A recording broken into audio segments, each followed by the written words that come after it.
નમસ્તે દર્શક મિત્રો, આજે આપણે વાત કરવી છે યાત્રાનું રાજકારણ.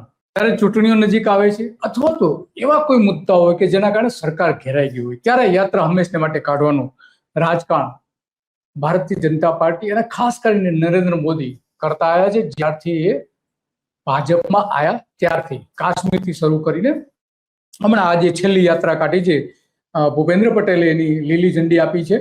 અને આ યાત્રા મૂળ તો જય સરદાર સૌના સરદારના નામે કાઢી છે, પણ યાત્રા જે કાઢનાર છે એ કુર્મી સેના છે, કુર્મી પાટીદાર મહાસભા દ્વારા થયું છે, એટલે કે પાટીદારો દ્વારા.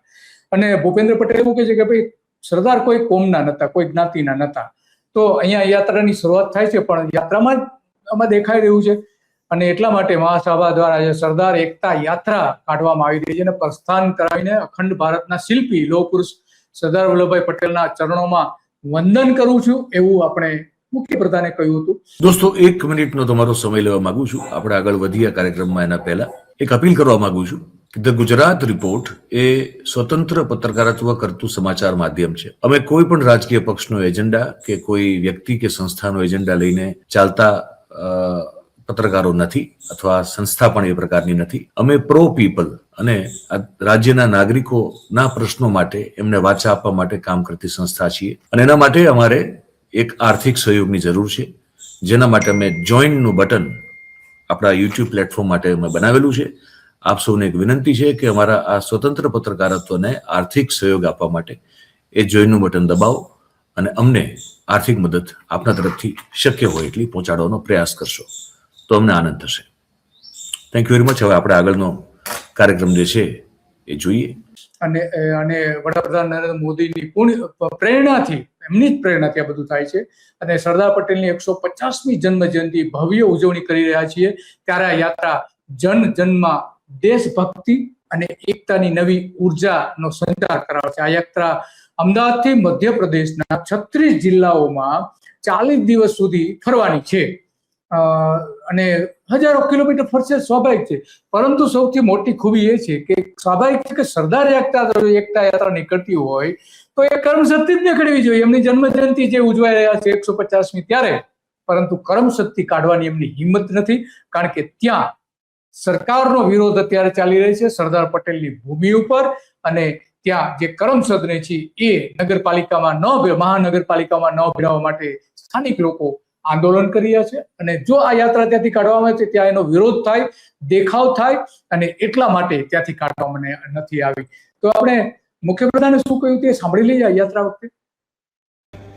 જાતિ પ્રાંત, સરદાર સાહેબે જાતિ પ્રાંત ભાષાથી ઉપર ઉઠીને રાષ્ટ્ર પ્રથમ અને એક ભારતના મંત્ર સાથે આગળ વધવાનો માર્ગ બતાવ્યો હતો. આ યાત્રા પણ જય સરદાર સૌના સરદારના નારા સાથે અમદાવાદથી શરૂ થઈ મધ્યપ્રદેશના 36 જિલ્લામાં 40 દિવસ સુધી પરિભ્રમણ કરવાની છે. સરદાર સાહેબનું સમર્પણ, દેશ પ્રેમ અને તેમની અટલ એકતાની ભાવનાને આ યાત્રા લોકોમાં જીવંત કરશે. આદરણીય શ્રી મોદી સાહેબે હંમેશા સરદાર સાહેબનું સન્માન કર્યું છે. 2014થી સરદારશ્રીની જન્મજયંતિને દેશ આખામાં રાષ્ટ્રીય એકતા દિવસ તરીકે ઉજવવાની પરંપરા પણ તેમણે શરૂ કરાવી. વિશ્વની સૌથી ઊંચી પ્રતિમા સ્ટેચ્યુ ઓફ યુનિટીના નિર્માણથી લોહ પુરુષ સરદાર પટેલને વડાપ્રધાન શ્રી નરેન્દ્રભાઈએ શ્રેષ્ઠ અંજલિ આપી છે. સરદાર સાહેબની આ વિરાટ પ્રતિમા વિશ્વ સાકાર કરી બતાવ્યો છે. તેમાં પણ મૂળ ભાવના તો એકતાની જ છે. તેમણે દેશને આત્મનિર્ભર બનાવવાનો સંકલ્પ કર્યો છે. આ માટે આપણે સૌ એક થઈને સ્વદેશીનો મંત્ર અપનાવી સ્વદેશીને જીવનનો હિસ્સો બનાવીને તે સમયની માંગ છે. તો બીજું કે છે ઘણું બધું આપણા મુખ્યપ્રધાન છે તો કે તો ખરા, સ્વાભાવિક છે, બોલવું તો પડે જ લોકોની વચ્ચે. તો આ વાત એક છે. અને બીજી વાત એ છે કે આ યાત્રાનું રાજકારણ જે છે ભારતીય જનતા પાર્ટીનું, એ ખરેખર આમાં આ યાત્રા કાઢી એમાં કેટલીક સરદારની થોડી ચીજ વસ્તુઓ છે, એમાં ખાસ કરીને પાદુકા, ઐતિહાસિક પત્રો, સંદૂક અને પાણીનો લોટો, આ 4 વસ્તુઓ સાથે ત્યાં એમાં નીકળી રહી છે, એમાં મૂકવામાં આવી છે. પરંતુ શાહીબાગમાં સરદાર પટેલનું સ્મારક છે, એના માટે સ્વાદ નરેન્દ્ર મોદી સરકારે સહાય આપવાનું બંધ કરી દીધું, જ્યાં સરદાર પટેલની અમૂલ્ય એવી યાદગાર ચીજો પડેલી છે, જે સરદાર વાપરતા હતા એવી. તો આ દેશ માટેની યાત્રા કહે છે, પરંતુ અહીંયા ખરેખર તો સરદારની યાત્રા ક્યાંય દેખાતી નથી. તો આપણે આ જે યાત્રાનું રાજકારણ છે થોડું એ સમજવું છે. નરેન્દ્ર મોદીનું જે યાત્રાનું રાજકારણ છે એ આપણે સમજવું છે. અને એમણે જે શરૂ કરી હતી યાત્રા, સરદાર યાત્રા, જે આ પહેલી પ્રેસ કોન્ફરન્સ કરી ત્યારની આ તસવીર છે. અમદાવાદમાં મીઠાકડી પાસેની આ પ્રેસ કોન્ફરન્સ હતી. કેવડિયા ખાતે વડાપ્રધાન નરેન્દ્ર મોદી આવવાના હતા, ત્યારે લોકો એકઠા થવાથી એમણે કાર્યક્રમ પણ રદ કર્યો હતો. આ સરદાર યાત્રા જ્યાં કાઢી હતી ત્યારની, ત્યાં એ જે સ્ટેચ્યુ બનાવવાનું જે પહેલું વખત પ્રેઝન્ટેશન એમણે કર્યું હતું, ત્યારની આ તસવીરો આપણે જોઈ રહ્યા છીએ. આમ તો પહેલી યાત્રા જે કાઢી હતી ગાંધીજીએ દક્ષિણ આફ્રિકામાં પદયાત્રા કાઢી હતી, મજૂરોના પ્રશ્નોના સંદર્ભમાં, ખાણીયાઓના સંદર્ભમાં. 9 ઓગસ્ટના 2024 થી સૌરાષ્ટ્રના મોરબીમાં ન્યાય યાત્રા પણ શરૂ કરી હતી કોંગ્રેસે. એની સામે ભારતીય જનતા પાર્ટીએ ત્રિરંગા યાત્રા કાઢી હતી. હમણાં જે છેલ્લી યાત્રાઓ નીકળી છે એ પૈકીની ભાજપની પોલીસ દર વર્ષે 700 જેટલી યાત્રાઓ કે ધરણાઓ, દેખાવો કરવાની મંજૂરી માગે છે લોકો, લગભગ. તો એની સામે આ મંજૂરી આપવામાં આવતી નથી. લોકોની યાત્રા કાઢવા પર પ્રતિબંધ, ભાજપની ત્રિરંગા યાત્રા કાઢવામાં કોઈ વાંધો નથી. 2200 જેટલી ભાજપની સંસ્થાઓ જોડાયેલી, એમાં ત્રિરંગા યાત્રાઓ કાઢવામાં આવી હતી અને 14,000 ગામડાઓમાં ગયા હતા અને 50 લાખ તિરંગાઓની વેચણી કરી હતી. લગભગ 100 કરોડ રૂપિયાનું ખર્ચ પણ થયું હતું. તો આ યાત્રામાં આપણે જાણીએ છીએ કે નરેન્દ્ર મોદી જે કંઈ કરે છે એ બધું સારું હોય છે એવું માની લેવાનું કોઈ કારણ નથી. આ યાત્રા જે એમણે કાઢી, ભાજપની યાત્રા, રાજકીય ફાયદો મેળવવા માટે 1987માં મજૂર યાત્રા કાઢવામાં આવી હતી. 1987માં મજૂર દરોના વધારવા માટે. 1989માં ભારતીય જનતા પાર્ટીએ લોકશક્તિ યાત્રા કાઢી હતી, લોકોને ચૂંટણીમાં જાગૃત કરવા માટે. 2019માં રામ રથ યાત્રા લાલકૃષ્ણ અડવાણીએ સોમનાથથી કાઢી હતી. 1991માં કન્યાકુમારીથી કાશ્મીરની યાત્રા કાઢી, એમાં નરેન્દ્ર મોદી પણ જોડાયા હતા, ત્યારના ભારતીય જનતા પાર્ટીના નેતા દ્વારા. 2002માં ગૌરવ યાત્રા કાઢી હતી કોમી તોફાનો પછી, અને 117 બેઠકો મેળવી હતી. એટલે કે ભાજપને જે યાત્રા બહુ ફળે છે, અને યાત્રા ફળે છે કારણ કે અને એટલા માટે એ વારંવાર યાત્રાઓ પણ કાઢે છે. આ જે લોખંડ યાત્રા કાઢી હતી, આખા દેશમાં ફરી હતી, એની કેટલીક આ તસવીરો છે, એ પણ આપણે જોઈ શકીએ છીએ કે આ રીતે પણ યાત્રા કાઢવામાં આવી હતી સ્ટેચ્યુ ઓફ યુનિટી માટે. એક પરફેક્ટ ઘરનું સપનું એને સાકાર કરશે કોણ? Shrinathji group of companies. 10 વર્ષ પહેલા Dakshesh Shah started his journey એક સિમ્પલ ડ્રીમ થી. બધાનું ડ્રીમ હોમ બનાવવાનું સપનું, એ પણ અફોર્ડેબલ પ્રાઇસમાં. 2015 થી હજારો ફેમિલીઝનું સપનું પૂરું કર્યું છે. તો તમે કેમ પાછળ રહી જાઓ? આજે જ મુલાકાત લો શ્રીનાથજી સામ્રાજ્ય અને સ્વસ્તિક પાર્કની અને તમારા સપનાને એડ્રેસ આપો. 2002માં ગૌરવ યાત્રા કાઢી. 2003માં વીરાંજલિ યાત્રા શ્યામ કૃષ્ણ વર્મા ની જે યાત્રા કાઢી હતી આખા ગુજરાત. 2010માં ગુજરાત સ્વર્ણિમ યાત્રાઓ કાઢી હતી. 2011માં જનચેતા યાત્રા કાઢી હતી અડવાણીને પ્રોજેક્ટ કરવા માટે. 2011માં કમળ સંદેશ યાત્રા એપ્રિલમાં કાઢવામાં આવી હતી.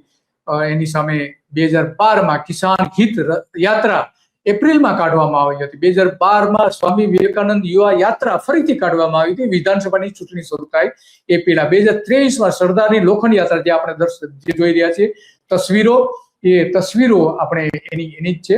અને એ આ બધી જ આપણે જાણીએ છીએ કે આ રીતે યાત્રાઓ કાઢે છે સરકારની.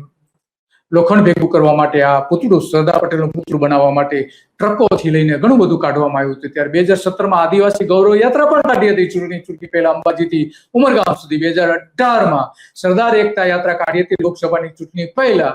પૂર્વ મુખ્યપ્રધાન વિજય રૂપાણી ઓક્ટોબરમાં આ યાત્રાનું પ્રસ્થાન પણ કરાવ્યું હતું. 2021માં વંદે ગુજરાત યાત્રા રૂપાણીએ કાઢી હતી. 2022માં ગુજરાત ગૌરવ યાત્રા ભૂપેન્દ્ર પટેલે કાઢી હતી. 2024માં વન સેતુ ચેતના યાત્રા કાઢી હતી 13 જિલ્લા અને 51 આદિવાસી વિસ્તારોમાં કાઢવામાં આવી હતી. 2024માં જન આશીર્વાદ યાત્રા લોકસભાની ચૂંટણીના કાઢવામાં આવી હતી. 2012માં ભાજપે સપ્ટેમ્બરમાં વિવેકાનંદ યાત્રા પણ કાઢી હતી. 6000 કિલોમીટર સુધી એ ફરી હતી. કૃષિ રથયાત્રા તો દર વર્ષે કાઢે છે, 82 વિકાસ રથ એમાં લોકભાગે જોડાતા હોય છે, 40 લાખનો ખર્ચ થતો હોય છે, આવું 24 વર્ષથી ચાલી રહ્યું છે. અને એટલા માટે આજે આપણે યાદ કરવું પડે છે કે ભાજપની જે રથયાત્રા, જે યાત્રા, વાહન યાત્રા, આમ તો વાહન યાત્રા હોય છે, વાહનમાં જ કાઢે છે. પદયાત્રા તો ભારતીય જનતા પાર્ટી ક્યારેય કાઢતું હોય એવું આપણા ધ્યાનમાં નથી, ઇતિહાસમાં ક્યાંય નોંધાયો પણ નથી. અને એટલા માટે આજે આપણે ચર્ચા કરવી પડે છે કે ભારતીય જનતા પાર્ટી રાજકીય ફાયદો મેળવવા માટે આ યાત્રાઓ કાઢે છે. 12 વર્ષ મુખ્યપ્રધાન રહ્યા નરેન્દ્ર મોદી, એમણે 26 યાત્રાઓ કુલ કાઢી 5 વર્ષમાં, એટલે કે દર 6 મહિને એક થઈ સરેરાશ. અને 1200 જેવા જાહેર કાર્યક્રમો પણ એમણે કર્યા છે અલગ અલગ પ્રકારના. અને 10 લાખથી લઈને 5 કરોડ સુધીનું ખર્ચ આવી એક યાત્રા પાછળ થતું આવ્યું છે. કોના સિરે? લોકોના સિરે જ ને. યાત્રાથી ભાજપને મોટો રાજકીય ફાયદો પણ થતો હોય છે.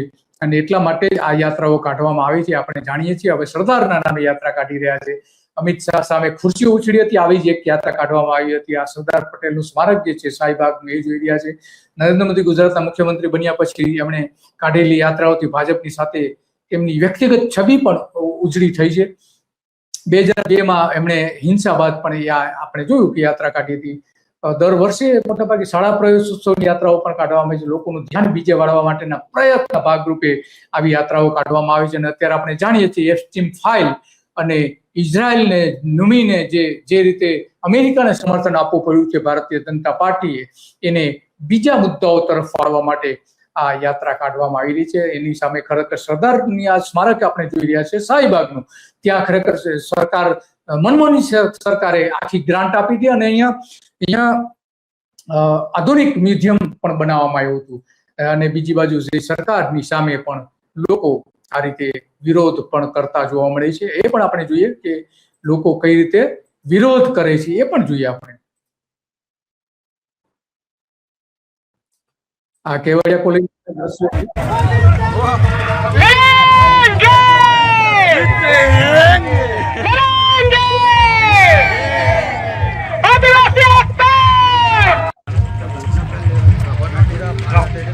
આદિવાસીઓની રેલી કેવડિયા કોલોની, પૂતળું જે હતું એ પૂતળું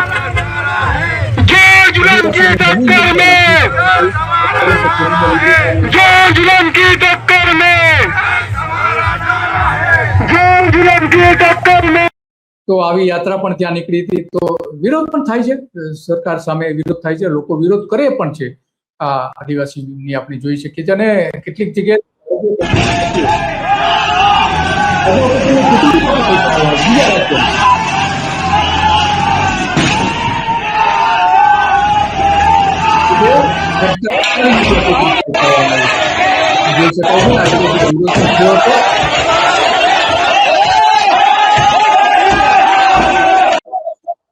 વિરોધ પણ થાય છે. અને એટલા માટે આજે યાદ કરવું પડે છે ભારતીય જનતા પાર્ટી જયારે આફતમાં આવે છે અથવા ચૂંટણી જીતવાની હોય છે ત્યારે આવી સરદારના નામે અનેક યાત્રાઓ કાઢી. એક યાત્રા નથી, આવી તો અનેક યાત્રાઓ કાઢી છે.